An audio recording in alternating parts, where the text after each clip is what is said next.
I think the Orioles have done a great job so far of just keeping guys connected. We've had a lot of Zoom meetings.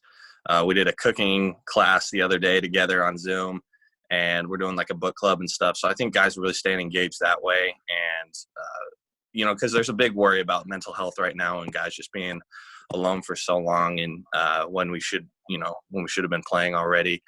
So I think they're doing a good job as far as that goes, and just they're being super accommodating as far as workouts go, making them making it available for guys who don't have equipment, just because gyms are closed and whatnot. So on that standpoint, it's been they made it a lot easier for us, and I think being around family is never bad either. I think if I was living alone right now, it'd be a lot more difficult, but since I get to see my family every day, it's been a little bit easier as far as that goes.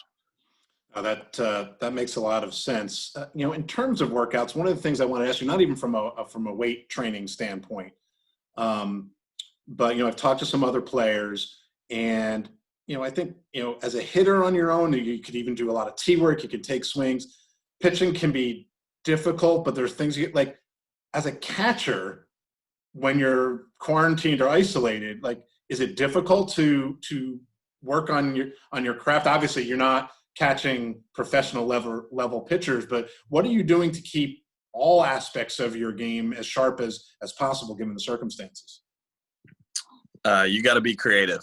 You really do. So I think as far as the catching goes, just catching guys live is obviously the best thing you can do, because it's the most similar to game time situations. So right now it's a lot of like tennis ball receiving, and I think as far as like blocking goes, a lot of blocking is mental and just maintaining flexibility. So as far as that goes, that's kind of how I go about it from that standpoint. But the receiving, the technique, done with tennis balls, and then the blocking is flexibility, and then just trying to like visualize and meditate as much as I can, try and get my mind in that game situation, put myself in that seventh game of the World Series type situation, and try and calm my mind and just visualize how I go about that situation, because that's the closest I can get to it right now.